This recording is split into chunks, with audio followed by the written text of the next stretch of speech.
विसरू नको तू मला. आजच्या भागाची सुरुवात सूर्याच्या व्यायामाने होते. सूर्या वर्कआउट करत असताना त्याचे मित्र त्याला डिवचत असतात आणि म्हणतात की कदाचित तुझ्या लग्नाची बातमी ऐकून डॉक्टर मॅडमचा वैदेहीचा मूड ऑफ झाला आहे, म्हणजे त्यांच्या मनात तुझ्याबद्दलची ठिणगी पेटली आहे. तेवढ्यात मंग्याला सुलेखाचा फोन येतो. मंग्या विचार करतो की सुलेखाचा फोन का आला असणार. तो फोन उचलतो तेव्हा सुलेखा त्याला विचारते की तुझ्या आजूबाजूला सूर्य आहे का.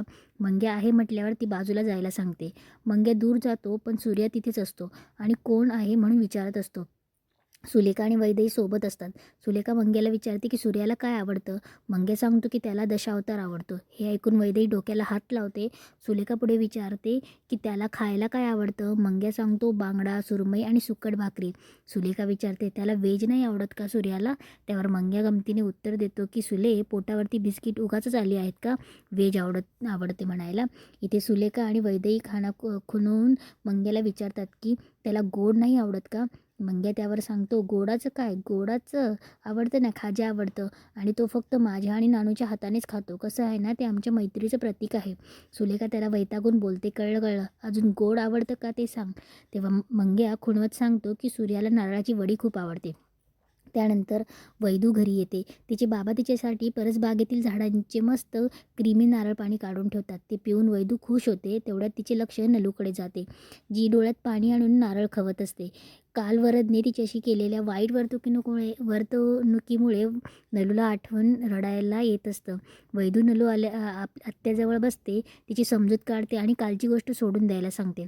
नलू सांगते की ती वैदूसाठी नारळवड्या बनवते, कारण वरदने बघितलं ना तर तो फस्त करेल. नारळाची वडी हे ऐकताच वैदूला लगेच आठवतं की नारळवड्या सूर्यालाही आवडतात. ती लगेच नलूला सांगते की मलाही नारळवड्या बनवायला शिकव, मी नारळवड्या बनवणार. नलू आणि वैदू मिळून छान नारळवड्या बनवतात आणि वैदू त्याच्या वड्या पाडते. दरम्यान नलू, वैदूचे वडील आणि रणजित चहा पित असतात.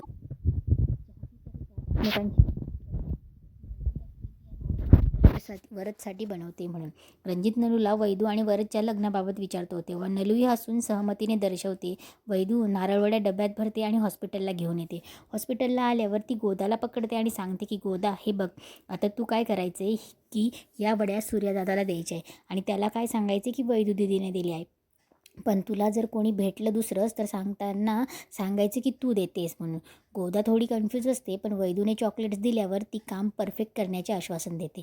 नारळवड्या घेऊन गोदा सूर्याच्या घरी जाते. तिथे तिला शोभी दिसते म्हणून गोदा थोडी लपून बसते. शोभी गेल्यावर ती सूर्याच्या रूममध्ये जाणारच तेवढ्यात देवाऱ्याजवळ मस्त लाडू ठेवलेले असतात. गोदा तिथून एक लाडू घेते, विचारते आणि बोलते की सॉरी देवी आई. तेवढ्यात ती लाडू खाते. तेवढ्यात गोदूला बघून वच्ची येते आणि म्हणते की काय गं गोदा म्हणून विचारते. गोदा काही बोलत नाही आणि पटकन ती लाडवाची पिशवी वच्चीच्या हातात देऊन देते. वच्ची ते चेक करणार. तेवढ्यात तिला एक अर्जंट फोन येतो आणि वच्ची बाहेर निघून जाते. ती पिशवी तिथेच ठेवून जाते. वैदू आता तिचं गिफ्ट सूर्याला आवडलं की नाही म्हणून सूर्याच्या फोनची वाट बघत असते आणि कागदावर पेनाने रखडत असते. तेव्हा सलू बोलते की किती पण खरडवत बसलीस ना, अगं नको काळजी करू, येईल त्याचा फोन. वैदू थोडं टाळाटाळ करते. तेव्हा सलू बोलते की मी तुला काय आज ओळखत नाही वैदू, अगं येईलच त्याचा फोन. वैदू बोलते पण बघ ना अगं, काही पद्धत असते ना की आवडली नाही आवडली, गिफ्ट मिळालं नाही मिळालं फोन करण्याची, मी करू का फोन. वैदू बोलते की मी करू का फोन. सलू बोलते की अगं सरप्राईज देतेस ना, येईल त्याचा फोन. इकडे सूर्या त्याच्या मित्रांसोबत त्याच्या खोलीत असतो आणि बंदरावरच्या हिशोबाचं काम करत असतो. तेव्हा त्याचे मित्र त्याला बोलतात की चल तुझा डाव खेळायला.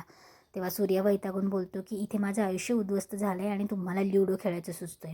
इकडे शोभी भात लावत असते. तेवढ्यात तिला ते ऑरेंज कलरच्या पिशवीतला डब्बा दिसतो.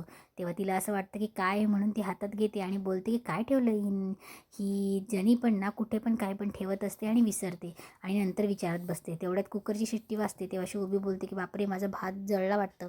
तेवढ्यात ती पळत निघून जाते पिशवी तिथेच ठेवून. इकडे भाई डायरी शोधत असतात त्यांची. तेव्हा शोभीला विचारतात. तेव्हा शोभी बोलते की मला नाही माहिती भाई. तेव्हा भाईंना सोप्यावर तेच पिशवीतला तो डबा दिसतो. इकडे सूर्याला वैदेहीचा फोन येतो.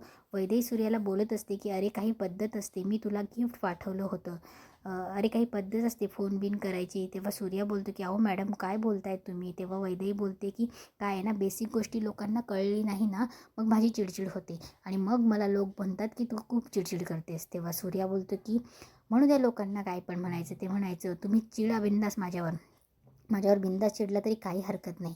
ते फक्त एकदा मला सांगा की तुम्ही का चिडला आहेत म्हणून. तेव्हा वैदेही बोलते, अरे हे बघ, एखादा माणूस प्रेमाने एखाद्याला गिफ्ट पाठवतो, ते गिफ्ट आवडो ना आवडो, पण ते गिफ्ट पोहोचल्यावर ती एखादी कर्टसी वगैरे असते की नाही माणसाकडे. तेव्हा सूर्या बोलतो, हो बरोबर आहे. तेव्हा वैदेही बोलते, नाही माझं चुकलं, मी तुला गिफ्ट पाठवायला नको होतं. सूर्या बोलतो, एक मिनिट, तुम्हाला माझ्याशी बोलायचं आहे ना? तेव्हा वैदेही बोलते की फोन तुलाच केला आहे ना मी. सूर्या बोलतो, हो. तेव्हा वैदेही बोलते, मग दुसऱ्या कोणाशी बोलते का मी? तुझ्याशीच बोलते ना. फोन तर राहू दे रे, साधं एक गिफ्ट मिळालं याचा मेसेज बी नाही केलास तू, ते तरी चाललं असतं. तेव्हा सूर्या बोलतो, एक मिनिट, तुम्ही कोणासाठी गिफ्ट पाठवलं होतं? तेव्हा वैदेही बोलते, तुझ्यासाठी, आणि ते तुझ्यापर्यंत पोहोचवलंही असेल तिने. तेव्हा सूर्या विचारतो, बरं बरं, मला एक सांगा, ही मोहीम तुम्ही कोणाकडे सोपवली होती? तेव्हा वैदेही सांगतो की गोदाकडे. तेव्हा सूर्या बोलतो की आणि तिने काय केलं? तेव्हा वैदेही बोलते, अरे पण तू एवढे प्रश्न का विचारते? सूर्या सांगतो, त्याचं काय आहे ना, ते जे गिफ्ट होतं ना, ते माझ्यापर्यंत अजून पोहोचलंच नाही. हे ऐकून वैदेही अक्षरशः ठिकाणी बोलते, काय बोलतोय? सूर्या तिला सांगतो की ते गिफ्ट तुझ्या घरी तुझ्या वैदेही सांगतो की ते गिफ्ट तुझ्या घरापर्यंत पोहोचलंय, पण ते अजून तुझ्या हातात मिळालं नाही फक्त, आणि ते मध्येच कोणाकडे तरी गेलं असेल. वैदेही बोलते की काय बोल तेव्हा वैदेही बोलते की हे बघ, ऑरेंज कलरची पिशवी आहे, तिच्यामध्ये ती भेटली की मला फोन करून कळव, असं सांगून वैदेही फोन ठेवून देते. सूर्य हॅलो हॅलोच करत राहतो. फोन ठेवल्यावर सूर्या त्याच्या आनंदाने त्याच्या मित्रांना सांगतो की डॉक्टर मॅडमने माझ्यासाठी गिफ्ट पाठवले. हे ऐकून त्याचे मित्र खुशीने नाचायलाच लागतात. तेव्हा पण सूर्या लगेच चिंतेत येतो आणि बोलतो की अरे पण ते अजून आपल्यापर्यंत पोहोचलंच नाही आहे, आणि घरात जर ते कोणाला मिळालं ना तर मोठे राडे होतील. सूर्य विचार करत राहतो की गिफ्ट तर घरात आलंय, पण नेमकं गेलं कुठं? आणि याच रंजक उत्कंठावर्धक वळणावरच आजचा एपिसोड संपतो. मित्रांनो, विसरू नको तू मला. ही मालिका खरोखरच खूप छान आहे आणि दिवसेंदिवस या मालिकेतील ट्विस्ट आणि टर्न्स अधिकच रंजक होत चालले आहेत. आजच्या भागाची सुरुवातही गोड होती आणि शेवटही गोड होता. तर मित्रांनो, आपल्या चॅनलचे सबस्क्रायबर वाढवण्यासाठी तुम्ही सुद्धा नक्की हातभार लावा. आपल्या या चॅनलला नक्की सबस्क्राईब करा, व्हिडिओला लाईक करा आणि शेअर करायला विसरू नका. तसेच तुम्हाला ही मालिका आणि आजचा भाग कसा वाटला यावर कमेंट करून नक्की कळवा. धन्यवाद.